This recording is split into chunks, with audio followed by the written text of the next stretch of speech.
That's a G chord, guys, but it's in a standard D tuning. Welcome to the Corridor Digital Podcast, and Sam and I are going to take it away. Ready, Sam? Ready.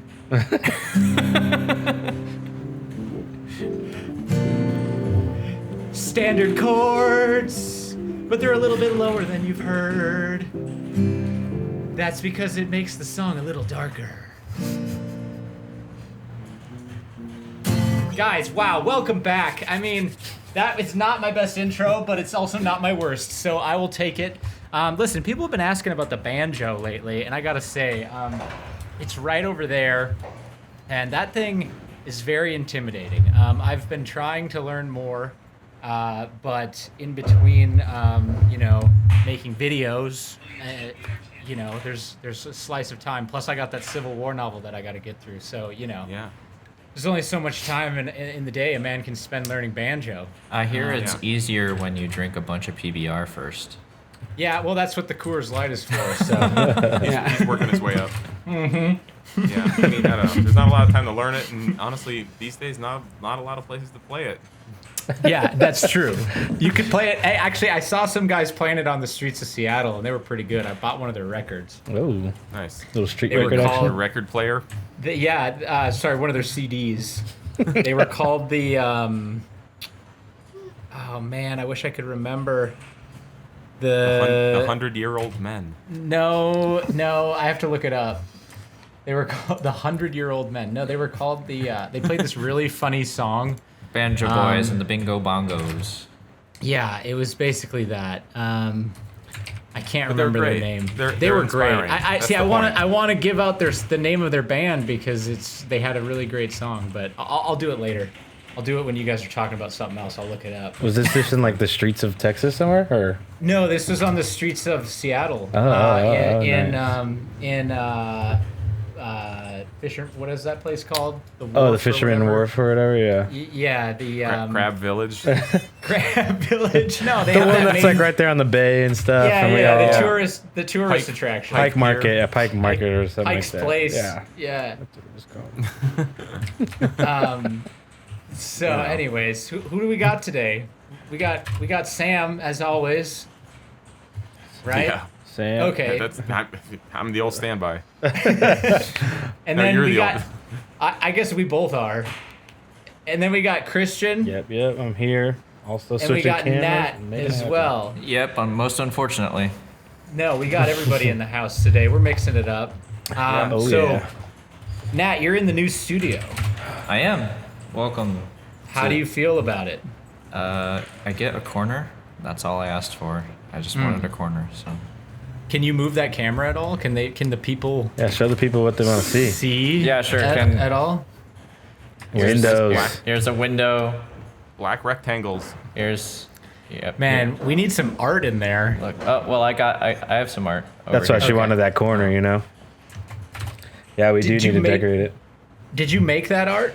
Absolutely not. It's by a artist named Conrad Rosette. I am unfortunately not talented in that specific realm. Because, well, you're pretty talented with building stuff. I mean, that's how we originally started working with you, was through fabrication. Prop building. Yep. Yeah.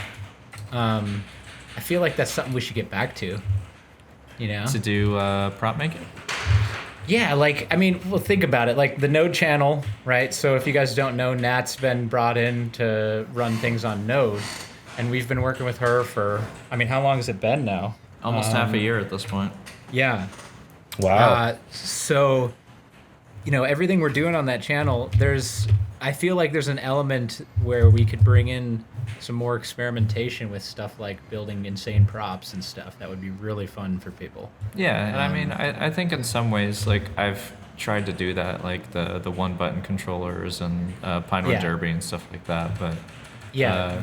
when you're making 2 videos a week, it's kind of hard to also bounce out, like, a really, really great invention. Here's an idea. Here's an idea for that. Okay, we do Node's great inventions, or maybe it's just Nat's great inventions, and we do it on the website, and then we get the money together from the subscribers. We greenlight it. We get those greenlight producer an points idea. in there. Yeah, to make a crazy whatever we want to make.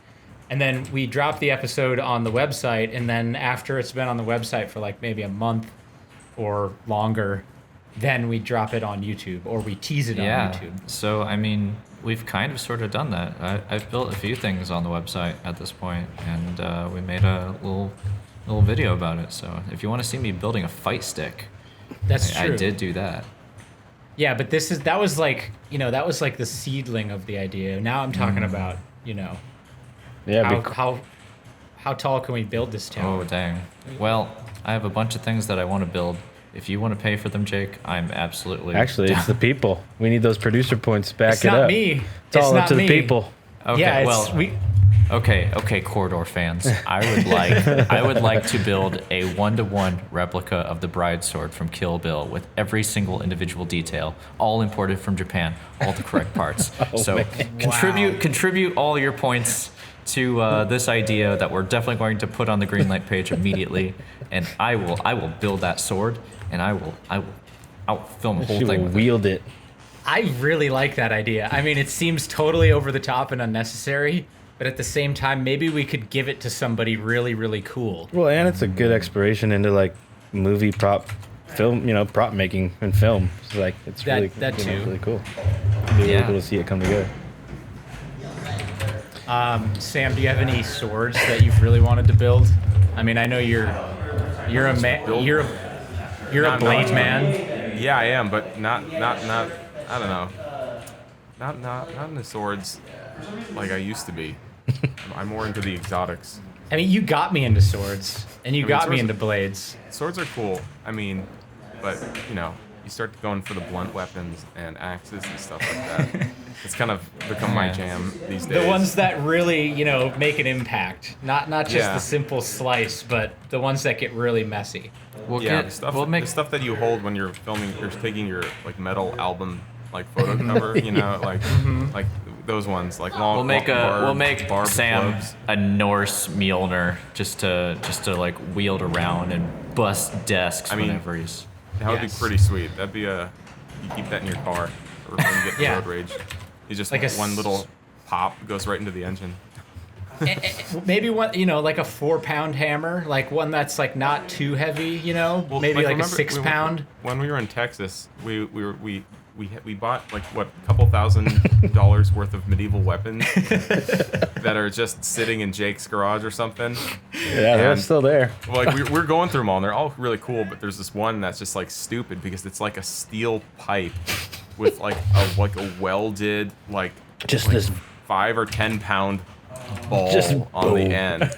There's Yeah. no spikes. It's just a steel ball on a pipe with a leather handle, and it was just like fascinating because So it that was so I borrowed brutal. that from a guy. There's this guy named his nickname is Knox, and he has a small like fabrication sort of situation going on in his garage, and around the side of his house he's got a mini forge. Oh yeah, of course. Dude. Of course. So I believe he made that himself. I don't know if he actually made the metal, but he bought the metal and then he turned it into that. He welded it and he polished it and he ground it down and he made that whole thing.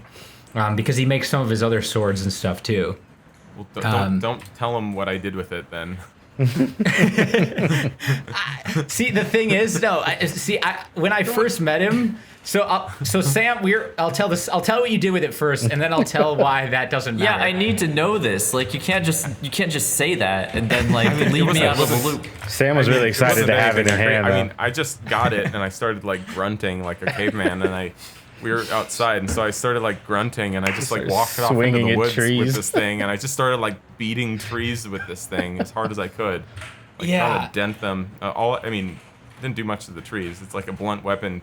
It's not going to cut down a tree, but And then you know. Jordan started filming us. Jordan started filming us on her phone, and then I walked up with a stick, and we started acting like monkeys, like around a tree, going like, yeah, he was great though. yeah. It was. But it seems like it could take the beating. It didn't. Oh, wasn't no. even a scratch on it. that thing was Okay, solid so- for sure. So that's what I mean, because all the stuff that this guy gave to me, so I'll tell the story. we were gonna film this medieval piece, and I'm out in Texas. We were gonna film it out here, so I'm new to the area. So I called up our buddy Adam Lyons, and I was like, "Hey, do you know, you were Robin Hood at the Sherwood Festival Fair, so who do you know that can help us put this together?" So he calls a couple of buddies and he puts me in touch with them, and he's like, "Okay, you're gonna go see this guy Knox," and I show up and I'm like, I drove all the way to Round Rock, which is like an hour and a half away from here, and I show up at his house at like 8:30 in the morning or 9 in the morning, and he's like, "Hey," and I'm like, "Hey, so you got the stuff?" And he's like, "Yeah, I got the stuff." And we walk up to this room, and he's got this whole room with like suits of armor and like all this leatherworking stuff, and it's just like his little playhouse. And he's got this giant suit of armor, and I'm being really dainty with everything because I don't know him, and it's like all looks really expensive, and it looks like he put a lot of hard time and money and work into it. But the thing about a lot of those guys, especially the guys that make stuff themselves, they want to have it hold up to hardship. So they'll make it with pads. All the stuff that he built for himself. He can put it on with a full underneath armoring cloak, and he's got all the layers, and he's got all the padding on the inside. And so they'll take those aluminum swords and they'll hit each other like full LARP action. I don't know if it's like full, like you killed my brother full, but it's hard. So hard that some of the armor that he had is dented. Oh man! And yeah, You've seen battle.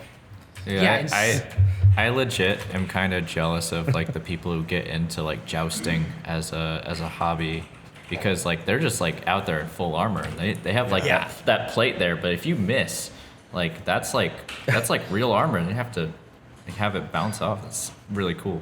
Yeah. No, totally. And he's one of those guys. I believe he's not jousting anymore because I think he's in his 50s, but but Good up call. until like he was in his late 40s, he was still jousting on horseback. Does he take commissions? Like If you Sam bet wants on to get a him? custom made something. If I want a custom steel rod okay. and ball, Probably. Banger. So the guy that's what they're called. They're called bangers, right? Yeah, they're just bangers. Hey, can I I think it's a mace, right? Mace without the Yeah, I spikes. Technically, I It's like think a it is blunt. a It's like a mace. blunt mace. So we've done like 3 medieval shoots, and every time we do a medieval shoot, I learn more and more and more. But he might be able to hook you up, man. I mean, he's a medical guy during the day. He does like radiology and stuff. So wow. he's out there curing cancer when he's not pushing people off horses. It's pretty What a ridiculous. character. Yeah. Is this the guy that So- lives works out of a castle? This is the same guy. So that's the guy that owns the Sherwood Forest Fair, and he is also an amazing dude. I'll tell. We're telling stories. I'll tell a little story about him. So he, so Adam put me in touch with him, and then he's like, yeah. So he's the guy with the armory that owns the armory, the sword shop that I bought all those swords from. So I had to go buy all these swords because we needed to light some on fire, and we needed to cut some in half.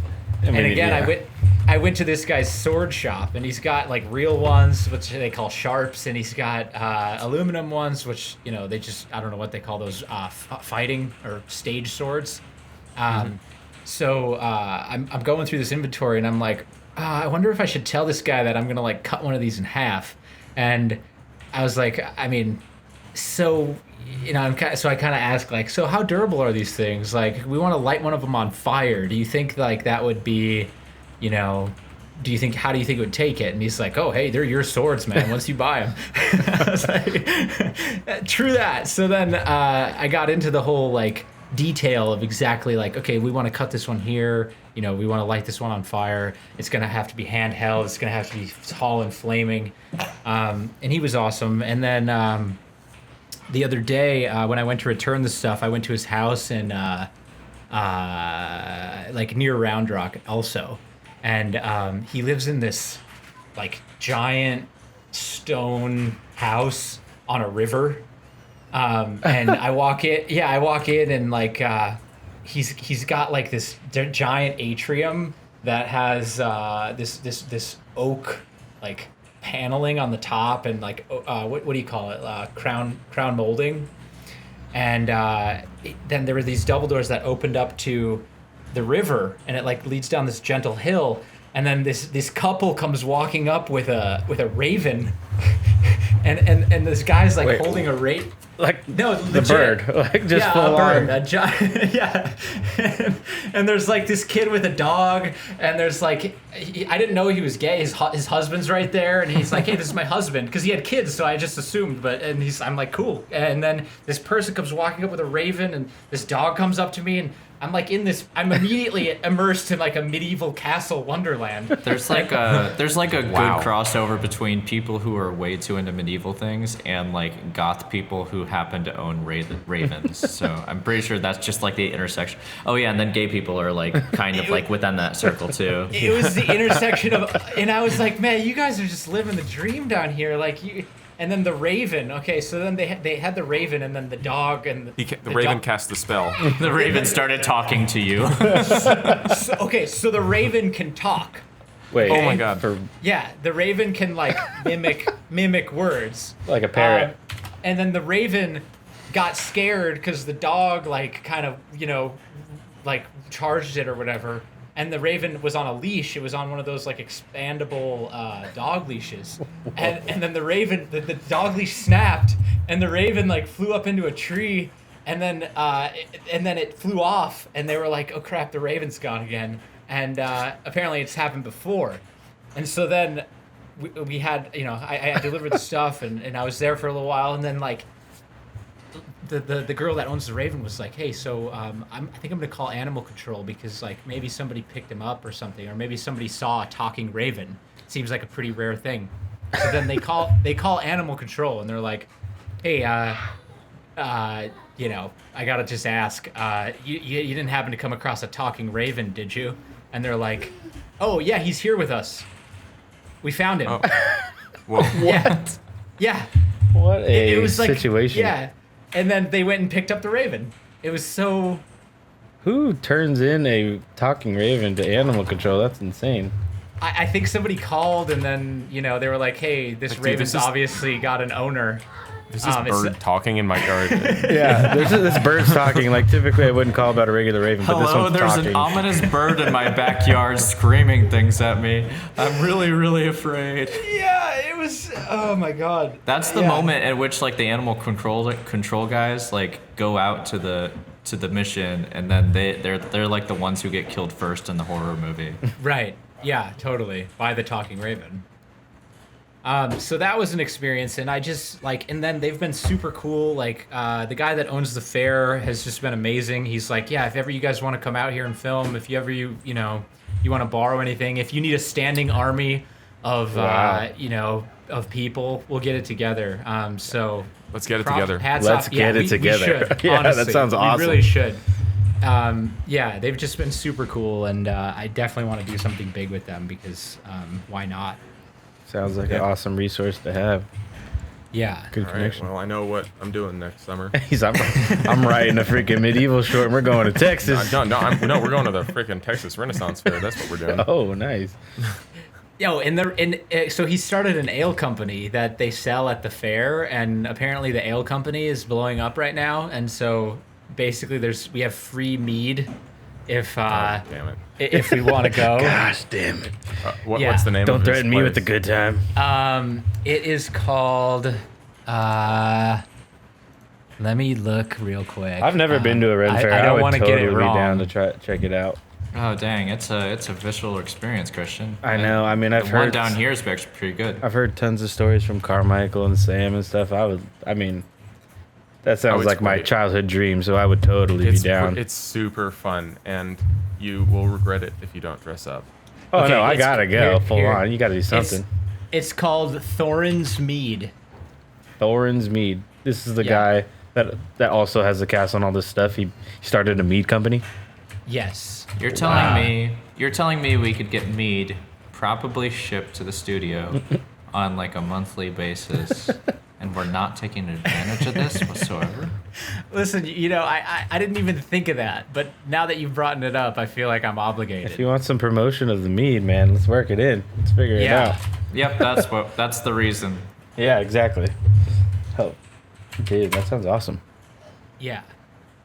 Hello everyone, it's that time in the episode where I tell you about today's sponsor, Storyblocks. If you've been listening to this podcast, you already know they sponsor this podcast all the time, and you don't need to thank me, okay? Thank them for making this podcast possible, because without them, we wouldn't be able to do this, or at least not as much. Let me tell you a little bit about them. Let me get your ear for a second. First and foremost, Storyblocks is the one-stop shop for creators and businesses alike when they're looking for a complete, unlimited list of stock elements to use in all their projects and videos. Now, what does that mean? It means that they have images, they have video, they have audio assets, they have motion graphic assets, they've got high quality 4K across their entire library. They're constantly updating it, so you never have to worry about searching for one thing, using that footage, and then never being able to use Storyblocks again. They've got all the little bells and whistles that you're gonna need when you're editing a project and you get to that point and you realize, oh, I need a pickup shot for this. Check out Storyblocks first. It might save you the time and the energy. Now, the best part about Storyblocks is that they have an unlimited all-access plan, which allows you to download as much as you want from their site whenever you want and to use it in all different manner and sorts of content. That means whether it's a YouTube video that you're monetizing,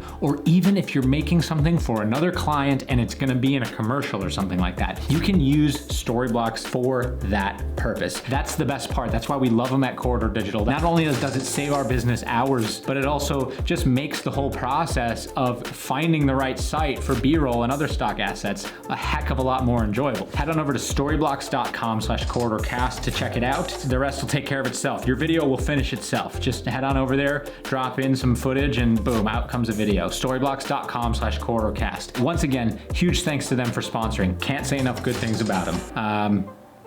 Should we get back to that podcast now, or? All right, let's go. Seriously, let's go. So 2021, which leads me into the next topic, which is kind of what I wanted to talk about. But Sam, I mean, that could be on the table.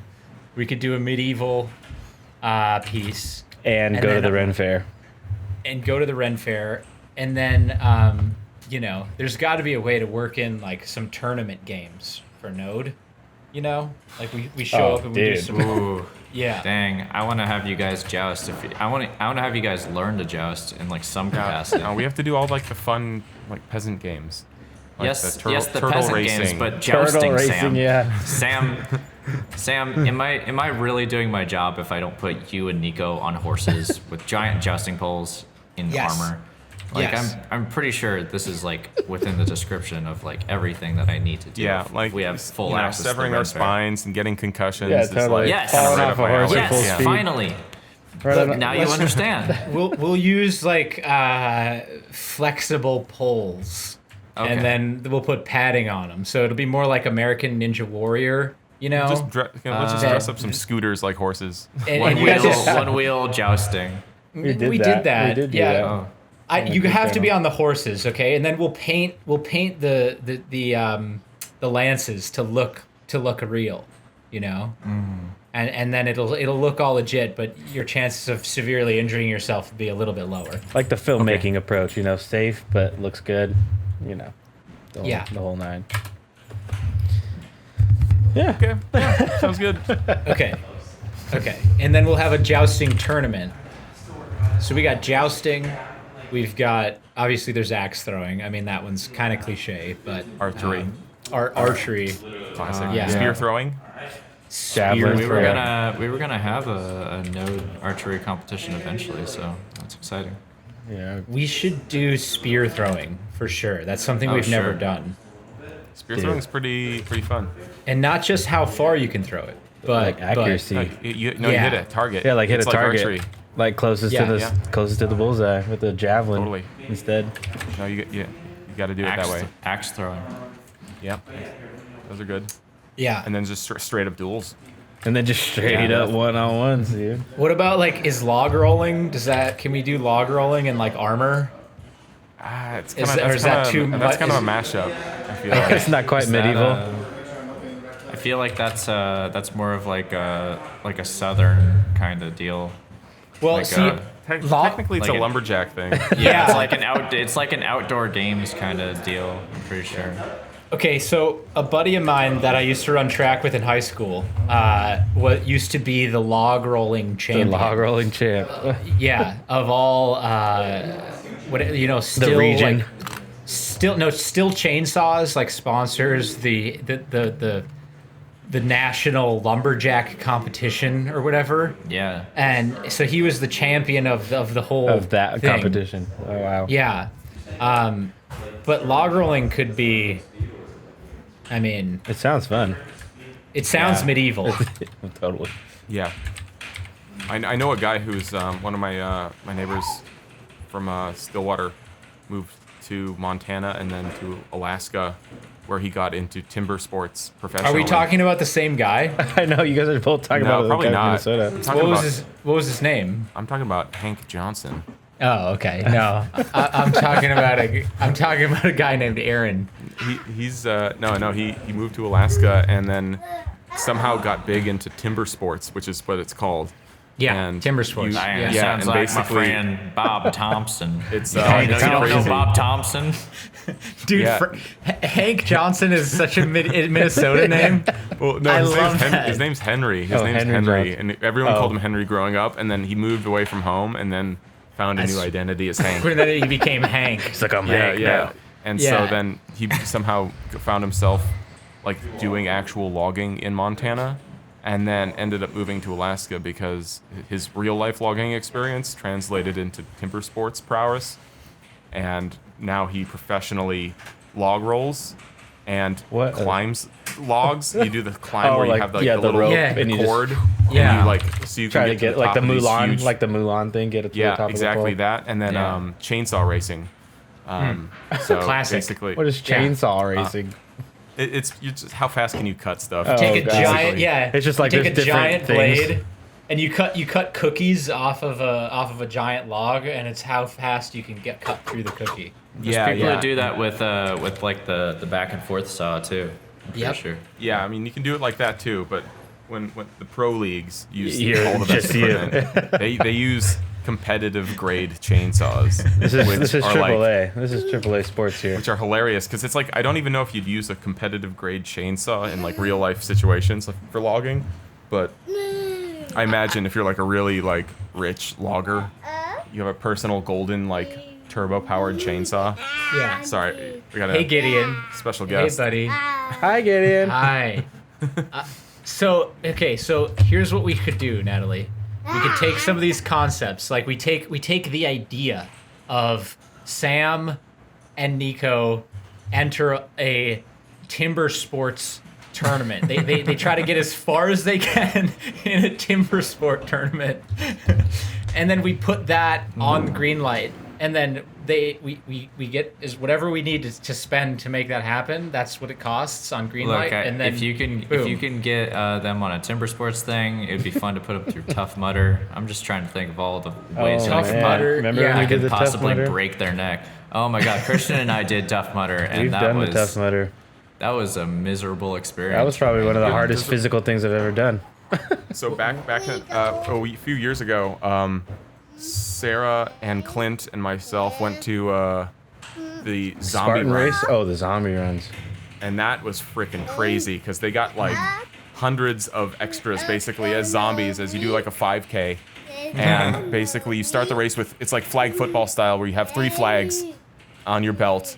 And the you do zombies grab the race, flags. and like the 100 zombies along the track basically are all chasing you constantly, and so it's very remember very when very you guys difficult. Like, did so in that. order to stay into the race, you gotta make but sure you're we- keeping yeah, a we- pace where they're not grabbing your flags. Yeah, but like it's funny. We did it like right after DayZ came out, so we dressed up like DayZ characters with like Pepsis and stuff. Very cool.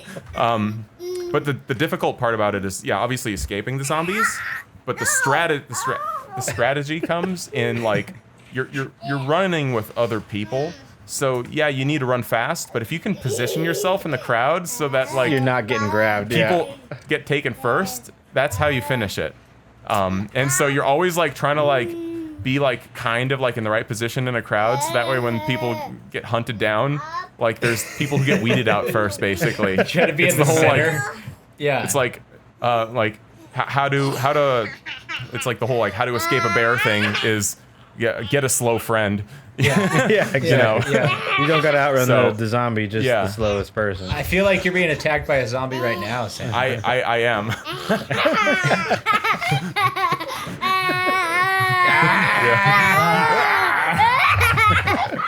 It's going crazy. I love how this podcast is just us hanging out now. Yeah, It's- we're just chilling. Yeah. yeah.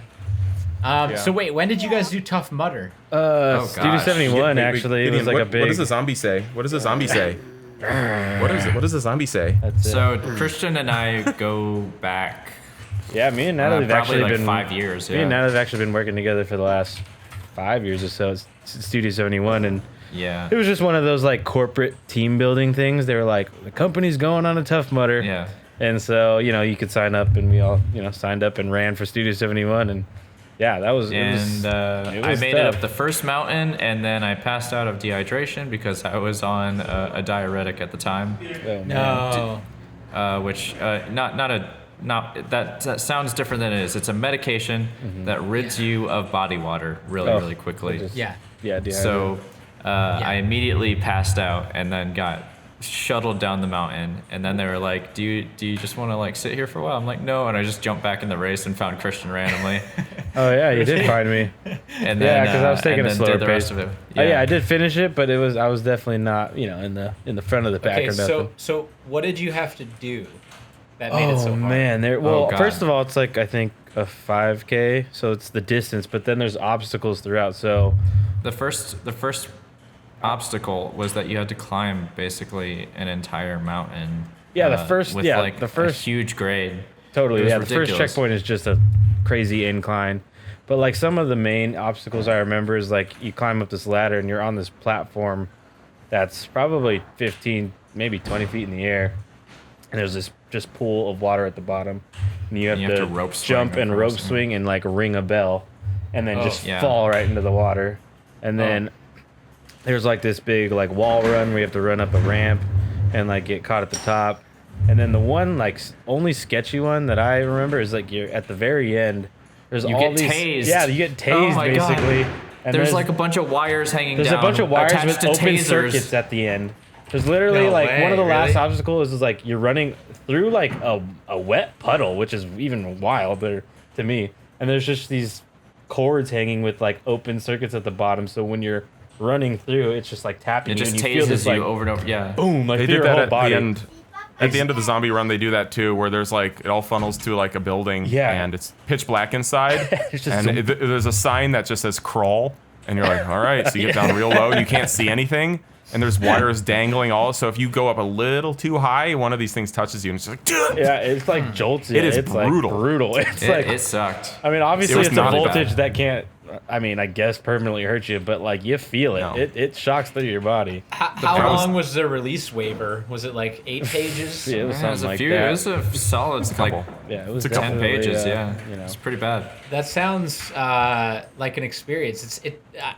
It sounds like interesting. Like you might No, be able to I convince feel me to like do it it's with the no, right I group feel of like people. it's your jam, Jake. Like I know you're a yeah, runner and it's so stuff. Like this is they're super fun. right up your alley because it was super fun. Like even though it was tough for me, like by the end I felt really accomplished and like we did it and got a shirt and a headband and the whole thing. But it was a fun it all experience. goes to it all goes to charity, so it was worth it. Yeah. Yeah, totally.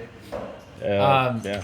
Well, so I got 2 questions, but since you brought up charity, let's talk about that real quick. Oh, so I was trying to give you a segue right there, Jake. yeah, got it was it. great natural segue. No, seriously. So we just did Extra Life over the weekend. It's the first time that Corridor Digital in any way has like formally participated in it. So, hey, yeah, tell those guys to Keep shut it up. down. Hey, We're recording, please. We're recording. podcast. I'm sorry. It's okay.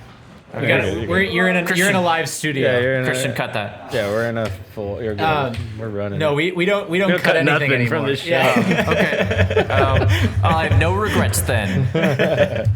So, but seriously, that's something we talked about doing last year, and then we had the Yeah. opportunity to work together this year, and you made it happen. So I just Yeah. want to say, first of all, like, congrats on setting that all up.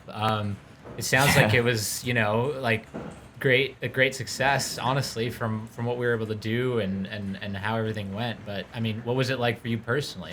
Yeah, and you've been doing so- Extra Life for years, so I mean, I'm interested to see how Yeah, you got so into I the whole mean- thing and stuff.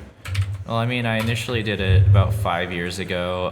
Again, Studio 71, guy named John Carl, basically just like invited people to stop by, and so I went into his apartment, just drank with him a little bit, and then played video games for a little while, and then got out of there.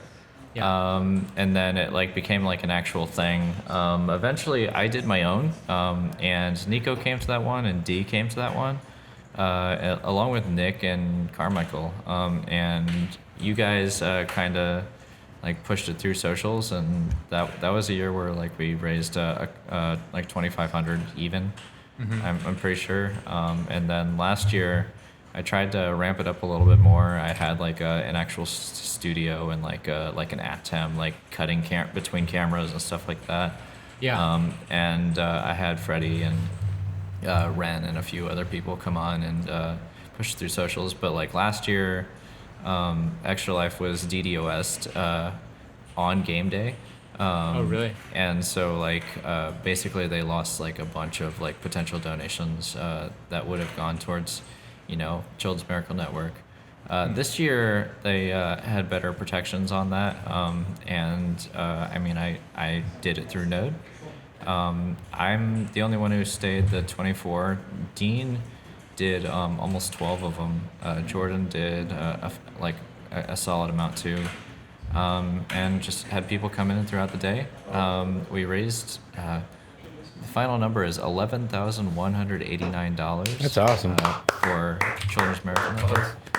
That's- Was really, really cool. That's Yeah. pretty impressive. That's amazing.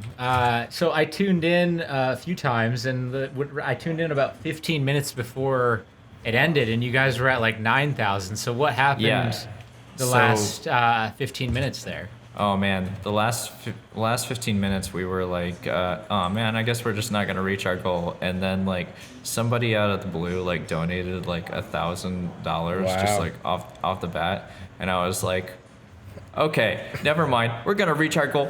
Blow past it. Everybody donate now. We're gonna read off every single donation. And you're just like, feigned as much like excitement as that we possibly could because I had not slept in 28 hours at that point. And Ren came in with a coffee and like some egg bites for me Nice. to like wake me up. And in that time, I think I completed like Tetris marathon mode twice. Like perfect score, like on 26 hours of sleep. I was just hype out of my mind, just like, yeah, I'm gonna clear all these lines.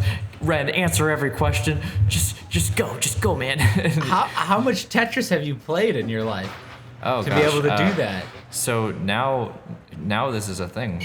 Clint keeps challenging me to Tetris. Yeah. He's like, I'm gonna beat you in Tetris. I'm like, Clint, no, you're not. And so far we've been trading it off. I generally win slightly more Really? than him. Yeah. Clint is like an uber competitive guy. I don't know Yeah. if I don't know if people know that, but as soon as he gets his heart on something or like his mind into something, he immediately can't not think about it until Yeah. he's like succeeded in whatever his own goal for himself is. Well, we've unearthed the revelation that both Clint and I, back, I want to say like 5-10 years ago, I don't know the exact same time frame, had an obsession with Tetris DS and like doing the wireless play with your friends Really? to like verse each other, because like that is an insanely competitive scene. And I did this in college too. I like had a group of people who like all never beat me at Tetris, and it Yeah. was like the one thing. It was like the one game that I was ridiculously good at. I don't know why. Like they also wanted to play StarCraft 2, and then I would just get my ass whooped by them. But it was just like, okay, well, do you want to play Tetris? I just happen to kind of be good at this this Tetris game. I mean. Okay, so for me that's like GoldenEye 64 and Halo 1. Those are the two games that I can like hold my own against almost anyone. in those two games. I think everybody has like a game that they're just intuitively stupidly good at for no given reason. For Sam, it's what is that? Rainbow Six, Sam? Oh well. Splinter Cell. It was Splinter Cell Blacklist, but also it I was heard you guys Nico, like the Andy, best. and myself. Yeah. Where we had a period there when the game came out. Well, it was brief, but we played for like 4 or 5 months, and basically won 9 out of 10 games. I think it's just because there's no voice chat or text chat in the game, so you have to be playing with people you know. So Yeah. To really get strategic, I hear you. Yeah. No, you guys were crushing people for a long time. It's so funny. Yeah. Yeah. Okay, so I have another question about Extra Life. Where did this all come from? I mean, I generally have a philosophy that if I can affect change positively, then I'm going to use what platform I have to do that. So that gracefully, you guys did let me do that. It was really, really cool. But ultimately, it was just this thing that I wanted to do that I had to basically convince everybody else to hop on and do. And everybody, especially the audience, like, just immediately picked up the vibe and really, really, like, just saw, like, the intent of what we were doing and trying to make it happen. And then so we were able to raise 11,000 doing that, and that goes to Children's Miracle Network. Yeah, and Children's Miracle Network is like a series of hospitals across the country. Like local to my hometown is one called Riley. The one that I raised $7,500 for this year was the Children's Miracle Hospital or Children's Hospital of LA. I think that's the one over like on Vermont or something. Yeah, my cousin used to work there. Yeah. Yeah, it's a really cool. It's a really big facility. So I mean, we kind of spread it out all over the place. Some people never ended up like actually showing up, but I got them to make profiles anyway, and people still like left donations for those people, just like trying to get like positive messages out. Like Nico got one out, and then Christian got one out, and people just donated to them, hoping to affect positive change. Awesome. And it went to all sorts of different hospitals across the country. Like everybody chose a different one. It was really, really cool. Awesome. That's what I liked about like the team dynamic. Just like instead of us doing like corridor digital, going all towards Children's Hospital LA, like rural areas have bigger. Well, first of all, Children's Miracle Network right now is in many ways like a COVID-19 relief fund, because like children are more likely to be affected by it, when they're like younger, babies. Yeah. So like a solid portion of Extra Life this year was about like COVID-19 relief. Sure.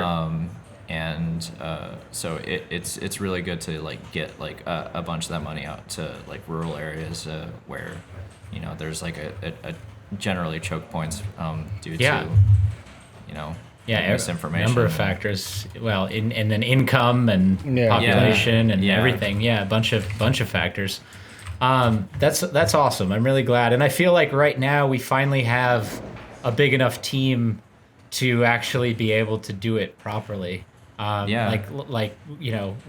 you and the addition of a few other people this year and last year, I feel like we finally have the infrastructure to be able to do it and to do it well. So hopefully it's something we can continue to do for as long as it's a thing. Yeah, I mean, we're gonna continue to do like some like just nice things here and there for like various groups, even if it doesn't benefit us in particular. Like I mean, next week we're shooting at a pug shelter. Yeah. And that I mean, we'll call to action on that, just being like, hey, help the pug shelter. Like it's just I mean, that's the way that I approach doing that's things. Gonna be a random day, fun day. Do they only take pugs? They take pug crosses, and then they take dogs that are pair bonded with other pugs. Okay. Because that would be, you know, if they were like a strict, you know, and you try to bring like a half pug or like a dog that like is associated with a pug, and they're like, Nah. sorry, No. not This that ain't, one. this ain't a non-pug charity. Yeah, Come on. what do you think this is? It's called the pug shelter. It's pugs specifically only. It's specifically the pug shelter because pugs are very often a breed that people kind of abandon after a few years. Really? Due Interesting. to like their health problems, and also the fact that they like Oh. stop being cute after like a few years and actually become, you know, a dog Right. that you have to take care of. So Yeah, that's yeah. People are weird about dogs. Like I feel like you take in a dog. You know, you make a commitment to that dog, and you kind of got to keep that dog unless you give it to somebody else who has a good home for it. You know, sure. but that's just me. No, I totally agree. It's a dog. You know, it's your responsibility if you're going to take that on. Yeah, You shouldn't just like discard it after a couple years because you're tired of it. You know, it's Well, like yeah. not the way. I am excited to finally find out the answer as to whether you can teach an old dog new tricks. That is the video. Don't think about it too hard. Okay, so Studio 71. Let's talk about that for a second. Now, you and Christian both started working there in what was it, 2013? So? I think I was there slightly 20. before Natalie, but yeah, something He around was there. 2014. I was 2015. I'm Yeah. pretty sure. Okay. Because I was there when it was still the collective music. Yeah, and so was I. Yeah. Like I was Okay. there when they were shutting the doors on the collective Yeah. the first week. Yeah. They were still Well, it- representing like Godsmack and Slash and Yeah. Martin Lawrence. It was Yeah. it was a weird day seeing like the Jonas Brothers just walking through the office, and then I never saw that ever happen ever again because they shut it down the next week. I remember when we joined with them at Corridor, and they were still representing music artists, and they gave us tickets to like Linkin an Park. Incubus Linkin Park Yeah, dude, me mashup and Nico concert. were just talking about that concert the other day. Were you? Yeah. Yeah.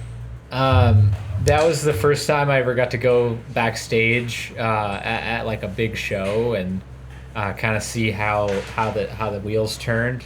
And then they took us back. John Carl actually took us backstage at WWE, which was amazing.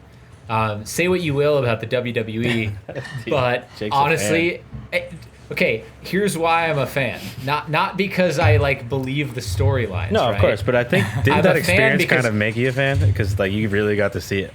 Well, okay, so I was a fan when I was a kid. Yeah, We were I super think into everybody Hulk was. Hogan, and Ultimate Warrior was my favorite wrestler, and we would watch WCW whenever my dad was not at the house because he thought it was trash TV, which it is, mean, especially yeah. for kids. Sure. But the thing about it is, as an adult, the thing that makes me still a fan of it is the production. It's the most intense, insane, like high value, high professional circus. Literally, it's a circus. Like, let's be honest, it's a Sure. straight up circus. They go from town to town. They got the same act, right? They repeat it and they expand on this. But it's more than that. They have writers. They have merch. Yeah. They've got TV. They've got YouTube. They've got every platform. They've got pay-per-view.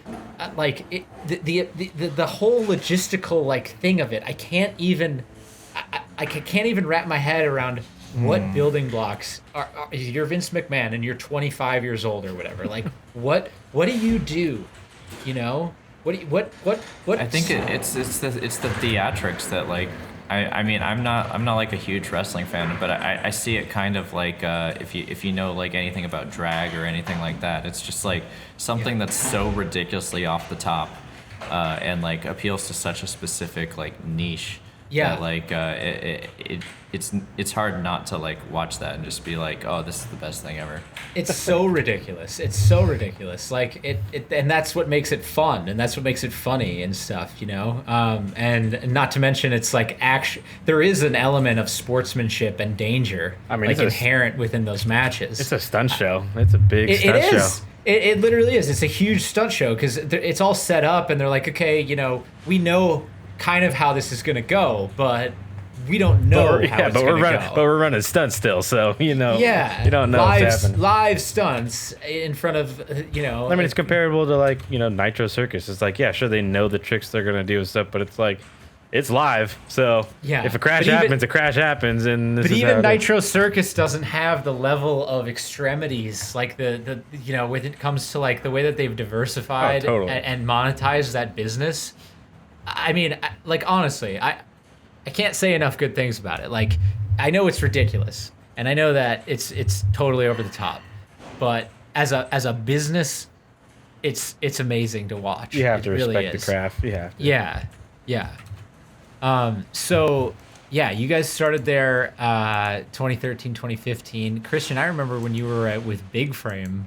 Yeah, that was before the that. that was the transition. It was Rip. Yeah, rip. It was right? MCN to MCM, but yeah, technically I wasn't ever employed by Big Frame. I was Mr. Guitar Man, sister company Big Frame, all just because husband and wife duo over there. And that's when we did Sync. Yeah, with Bama. Yeah, with Bama. Yeah, Bamo. Yeah. Yeah. Rip. Yeah, another Yeah, rip. rip. Yeah. Rip. Yeah, well, yeah, no, Jake, you introduced me to the YouTube world technically, because 2010, we lived in the same building. 2011, we lived in the same house. Yeah. And I was actually funny that you mentioned Jonas Brothers, Natalie. I was working with the Jonas Brothers for the longest time.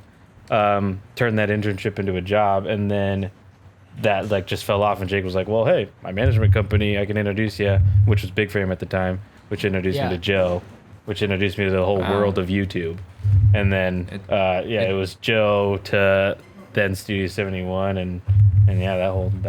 It circuit. does sometimes get to me, like how ridiculously small of a world like this ended up being. Like, and I just came out of like nowhere, like from Indiana like 5 years ago, and just kind of ended up in the middle of it, and everybody knows each other, and it's pretty great.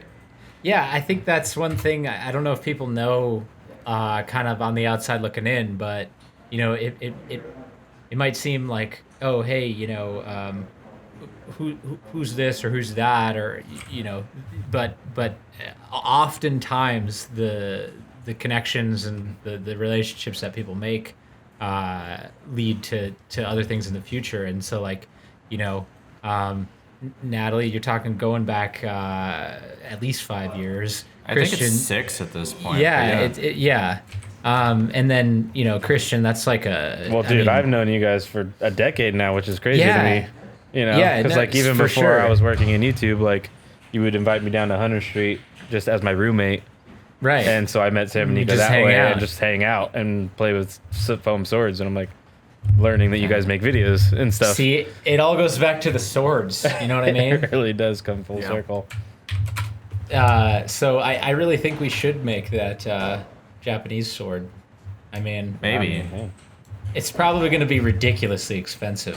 Oh That's yeah, my guess. I've I was gonna say, have you done the I'll send research? you I've done the research. Okay, it'll cost you a pretty penny. What if we do this? We figure out how much it is to make, and then we factor in flight and lodging, and we pick one subscriber from the site, corridordigital.com, one person who backed the project, and we fly Bring them out here. to their house. Oh, we go there.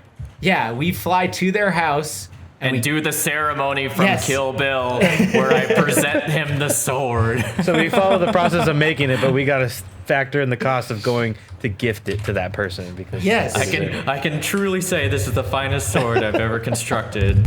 Yeah. If like- you may encounter God, God will be cut. So, and then not only do we get an amazing like node video of just doing that part of it, but then we have a sick build video that is Sure. like for the subs, and we have maybe it's even a series of videos just for the site. I think that would be I have really a fun. whole list of things that are too expensive for my budget that I would love to build. There we go. Okay. There's the next green light show for you. I'll figure it out. If you There guys you go. like that idea, honestly, let us know in the comments because we would totally do that. And it they'll might- be pretty. Yeah, it might take a few months, but it'll happen. By the way, the other green light shows are in progress. Functional filmmaking is almost ready to shoot on Friday. Everything's there. We're getting it I'm happening. Setting up the studio right now to film functional filmmaking. So Yep. all you website subscribers, it's all coming.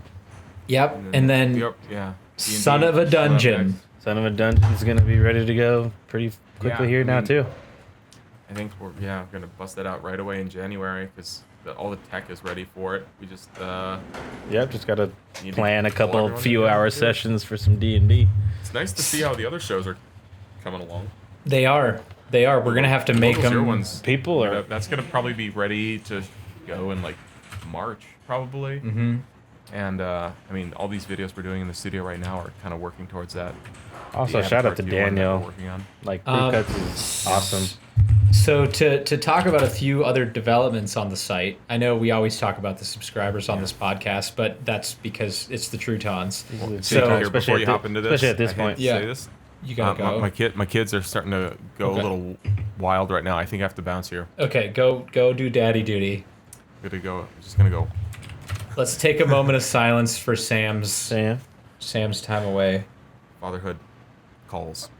All right. Okay. All right. See you, buddy. Carry Later. on with the developments. See We ya. will. We will. you So, see you, Sam. See you soon. So, phase 2, that's what we're moving into next year. We've gotten a lot of questions about, hey, can I buy more producer points?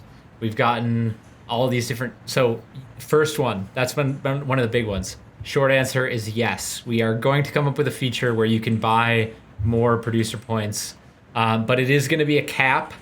Because we don't, so it'll be like packages. You can buy X amount of points for X amount of dollars, up to a certain amount. Because we don't want to. We don't want like one angel y- investor type thing. Yeah, we don't Yeah. want to over influence the shows. Well, so it should ultimately feel like another Patreon kind of platform instead of like somebody just donating like exactly, thousands, yeah. tons. That's a good point. The thing that also distinguishes it from like a traditional Kickstarter, and the reason why it's now currently viable for us, and the way that we can scale it over time, is because of the recurring subscription model. So when a show gets financed, that means there's enough subscribers who have been on the site for long enough to make that show affordable to create.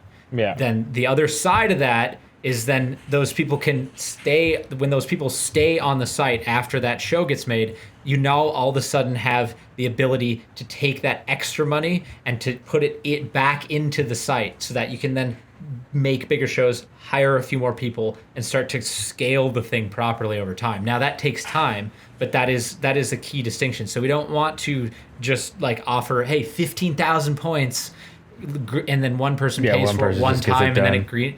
Yeah, because that's not really the model that's functional. But we will have the ability to purchase more producer points. Yeah. And then we're gonna do green light days, probably maybe up to 4 times a year, where it's a special where if you sign up, if you're listening on the podcast or you're watching stuff on YouTube, we'll put out a video and we'll say on YouTube, hey guys, you have 7 days to sign up for the site. The 8th day is green light day, meaning that if you sign up by that day, your producer points are worth double. If you sign up in that period, or if you upgrade in that period. And then we're going to introduce a premium tier because we have all these people on Patreon right now. That was sort of like, that was all the people on Patreon. Like, I seriously, we should have them all. We should give them like a dinner or something. know, I don't that'd be know. cool. Yeah, because because the plan is eventually like we want to offer the same thing that we have at Patreon just through the site. But Patreon was the thing that sort of started it all, and it's the thing that kept us going for a long time, and it's the thing that we sort of took the idea of that model and built it into the site. And so we have a huge amount of I guess there's a huge amount of emotion really for that. And so I want to make sure that people can continue to get those types of benefits if they want. So we're going to offer a premium membership tier, which effectively is a carryover from Patreon, and then we'll obviously ask all the people on Patreon to move over, eventually integrating Patreon into the site. Yeah. So that's another thing, and then obviously we're going to drop more shows on Greenlight. We're going to have more ideas. I would love to see the next round of what we come up with. I The think green light that shows? There's Oh, a lot yeah. of people around here who like have like some really solid ideas that, you know, maybe you'll actually see. It's pretty Yeah, cool. yeah, exactly. So that's gonna take, you know, probably, I would say probably 2 to 3 months to like actually build out the new slate of shows and then introduce it with trailers and all the, you know, bells and whistles that go along with that. So that's probably like a spring sort of thing. And then there's a few other things. People have been asking, can you open this up to other creators? Can other creators give you an idea? Again, yes on that, but we want to make sure that we get our foundation right first. Like we want to do the shows that have already been greenlit. We want to like put a few more in, and then and really like get a good flow of work going, so that when we ask other people, when we go out to like say we go out to Freddie or you know whoever, some of the other people that we've been creating with for a while, and we say, hey, do you have an idea? We want to be able to follow through on that with an infrastructure that's already in place. And so that's just going to take a little bit of time to build, but that's the goal. So It's I don't exciting know. stuff. It's kind of amazing that we didn't think about doing this sooner. I'm super glad that Scott came along and actually has put in the time to make it possible with us. And then obviously having Griffin, you know, to be able to curate and produce all the graphics, Just everything. Yeah, the whole aesthetic you see on the website. right. You know, it's Yeah. good to have people like that. So yeah, there's a ton still that we're going to be doing with it, and you know, if you signed up right when we put it out, you know, now is coming into December and then into the beginning of the year. That's when we're going to start to prove out some of these green light shows. So again, we'll be talking all about it as it comes out, but I'm super excited, if you can't tell from me blabbing on about it for the last 10 minutes. Dude, I'm excited. It's going to be Yeah. all good stuff. I'm excited to see Carmichael back in the office. We're getting functional filmmaking going. He's ready for Son of a It's Dungeon. really nice to have him back. Yeah, He's back from the dead. he's back. So, Our shining boy. yeah, it's definitely some of the son. most exciting stuff we got going on right now. So, Hell yeah. Okay. Well, hey, this was awesome. This was super fun. yeah, good stuff. Yeah. I know we had Sam's crying baby, so thanks to Gideon for the cameo. Yeah, thanks for popping in. And Young Gideon. Yeah. I wonder what age you'll be when you're going through all this content and watching it. I know. Do you Dude, guys it's ever crazy. do that? Do you ever go back and watch old videos? Oh, And, like, totally, dude. I mean, that's yeah. funny about our line of work. It's like we have vlogs and videos that are basically a scrapbook of who we were back in the day. You know, even from back in, like, I watched the Gravity Gun BTS a long time ago. I was like, dude, I was just like a producer for hire on this show, and now we're here doing it all, you know? So it's crazy to all come full circle. Hell yeah. All right, it's about Jake's that playing us time. out. It's about time to play us out, ladies and gentlemen. Thanks for sticking around. Subscribe to Quartercast if you're not already. Good to be on the cast. Thank you, Natalie, Been a while. for joining us. Thank you, Christian, for joining us. And Sam, wherever you are, come on back. And Sam, wherever you are, I hope you're putting your babies to sleep, 'cause I gotta do the same thing right now. Thanks, everybody. See you later.